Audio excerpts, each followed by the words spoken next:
Pemirsa Sang Taipan yang berbudi luhur, kompetisi bisa sangat menegangkan. Semakin kita mendekati hari di mana kita seharusnya bersinar, semakin banyak kecemasan yang muncul. Bagaimana jika saya tampil buruk? Bagaimana jika ada yang tidak berjalan dengan baik? Seorang perenang Olimpiad berlatih ribuan jam hanya untuk mendapatkan medali itu. Seorang musisi berlatih berhari-hari hanya untuk tampil dengan baik. Dalam beberapa kesempatan di atas panggung, dan seorang siswa berlatih pidato di depan cermin berulang-ulang kali untuk tampil maksimal saat di depan audiens. Ketika semua usaha mereka menyatu dalam satu momen penentu keberhasilan, bagaimana mereka tidak akan menyerah pada tekanan, pada kebutuhan untuk berhasil? Video ini mengembangkan sebuah cerita Taois yang berkaitan dengan tekanan dan ketakutan ini. Tekanan dan ketakutan untuk berhasil dan sukses yang dihasilkannya. Apakah itu karena kita terlalu berusaha keras? Jika begitu, bagaimana kita bisa menang tanpa mencoba?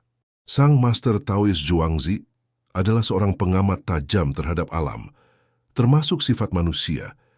Dia menyadari bahwa beban masa depan seringkali secara negatif memengaruhi penampilan kita pada saat ini. Untuk mengilustrasikan hal ini, dia memberi kita perumpamaan tentang seorang pemanah. Ketika Anda seorang pemanah dan Anda menembak hanya untuk bersenang-senang, maka Anda memanah dengan baik.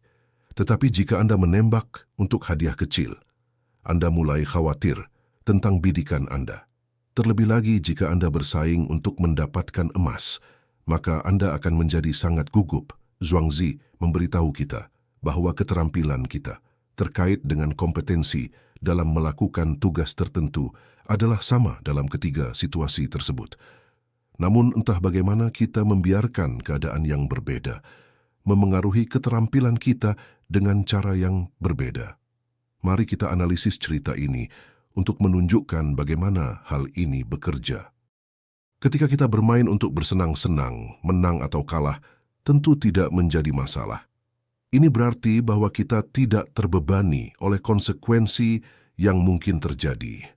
Ketika kita sedang bermain sepak bola dan menendang bola hanya untuk sekedar bersenang-senang, dan ternyata bola yang kita tendang tidak masuk ke gawang musuh, kita merasa nothing to lose, karena kita menganggap permainan itu biasa-biasa saja. Dan ketika kita berlatih pidato di depan cermin sendirian, tentu ketika beberapa kali gagal kita merasa biasa saja dan tidak akan merusak reputasi kita karena tidak ada audiens yang melihat dan mendengarkan pidato kita. Ketika tidak ada yang dipertaruhkan, tidak ada yang perlu dikhawatirkan. Artinya tidak ada ketakutan yang akan merusak penampilan kita. Itulah mengapa dalam banyak kasus pidato terbaik diberikan di depan cermin yang terbaik. Sepak bola dicetak di lapangan latihan, dan penampilan musik terbaik dilakukan di luar studio dan jauh dari panggung. Namun tiba-tiba ada konsekuensi yang terkait dengan penampilan Anda. Ketika Anda berusaha tampil dengan baik, Anda mungkin bisa mendapatkan medali atau bahkan piala kejuaraan. Dan dalam permainan peradaban manusia, ini bukan hanya objek tanpa makna. Hadiah-hadiah ini mewakili simbol keberhasilan yang datang dengan peningkatan reputasi kita. Dan dalam beberapa kasus ini adalah peluang untuk menghasilkan uang dari keberhasilan kita.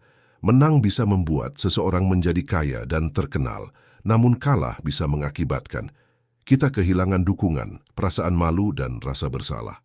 Karier kita berakhir dan kehilangan kesempatan untuk mendapatkan uang. Jadi ada banyak yang dipertaruhkan.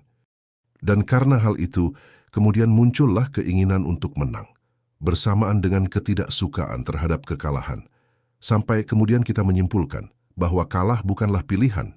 Kita merasa perlu untuk menang, dan itu memiliki sisi positif. Itu memotivasi kita untuk berlatih banyak dan berkorban. Oleh karena itu, kebutuhan adalah tempat tumbuhnya kesuksesan, namun kebutuhan juga bisa menjadi beban yang merusak penampilan kita. Dalam kasus pemanah, prospek menang dan kalah membuatnya sangat gugup. Ada kemungkinan memenangkan medali emas, namun ada juga kemungkinan kalah, atau dia telah melewatkan kesempatan untuk memenangkannya. Pikirannya tentang kemungkinan kekalahan telah menghasilkan ketakutan, dan dengan demikian merusak peluangnya. Ketika kita terlalu fokus pada menang dan kalah, maka kekhawatiran kita menutupi skills kita. Sebenarnya skills kita tetap sama, tetapi kekhawatiran kita menghambat skills kita, yang mencegah kita mengembangkan skills kita dan fokus pada tujuan. Dalam situasi seperti itu, kita merasa tidak berada dalam keadaan terbaik. Mungkin kita bahkan mulai percaya bahwa kita telah kehilangan keajaiban kita. Namun ini bukanlah kenyataan. Ini adalah pikiran kita yang merusak diri kita sendiri. Ketika pikiran-pikiran kita tentang masa lalu dan masa depan hilang, keterampilan kita dapat muncul secara optimal sehingga kita menjadi satu dan selaras dengan tindakan kita. Contoh bagus dari hal ini adalah seekor anjing yang menangkap bola. Ketika anjing melihat Anda melemparkan bola, ia melompat menuju bola itu dengan presisi yang besar, menangkapnya tanpa memikirkan bagaimana ia akan mendarat. Karena fokus sepenuhnya pada menangkap bola, anjing itu tidak bertindak karena hadiah. Dia bertindak semata-mata karena mengikuti instingnya. Menangkap bola adalah bagian dari sifat anjing. Namun, kita bukan anjing. Kita manusia dan sifat kita berbeda. Kita dapat merencanakan masa depan kita secara details dan tujuan kita umumnya jauh lebih canggih. Kita sering diharapkan untuk tampil sebaik mungkin dengan tujuan masa depan yang kita inginkan. Namun demikian kita masih dapat mempengaruhi pada apa yang kita fokuskan. Apakah kita akan membiarkan kemungkinan memenangkan medali emas mendominasi pikiran kita, atau apakah kita akan membiarkan keinginan ini memudar ke masa lalu dan fokus pada apa yang dapat kita lakukan pada saat ini? Semakin kita tidak peduli tentang hasil, semakin sedikit pikiran kita yang akan terganggu olehnya. Hal ini juga sangat berlaku untuk pekerjaan kreatif, seperti membuat video seperti ini. Ketika kita menciptakan hanya untuk bersenang-senang, itu adalah proses yang mudah. Tetapi ketika kita terobsesi dengan mendapatkan dengan performance, mengungguli saluran lain dan menilai karya kita dengan bentuk kegagalan dan keberhasilan, kita akan merasa lebih tertekan. Kebutuhan akan kesuksesan dan keinginan untuk terkenal, serta prospek untuk mendapatkan bayaran, bisa mengalahkan kinerja keseluruhan seorang pencipta konten.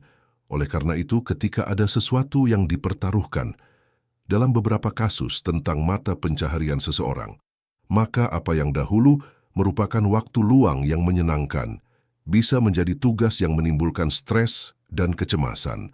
Mengkhawatirkan tentang hasil akan menghambat kemampuan kita untuk fokus pada tugas yang sedang dihadapi. Ini sangat merugikan kita karena penampilan terbaik kita adalah ketika kita bisa menyatu di dalamnya. Prinsip ini dikenal sebagai flow state. Dalam keadaan ini, seorang perenang akan melupakan air. Seorang pemain sepak bola akan menjadi satu dengan lapangan bola, dan seorang pelukis akan menari-nari dengan gerakan kuasnya di atas kanvas.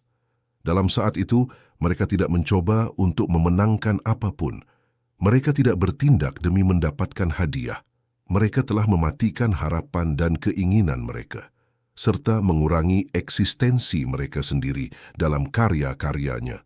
Mereka hanya mengalir mengikuti ritmenya, dan itulah kuncinya. Just do it.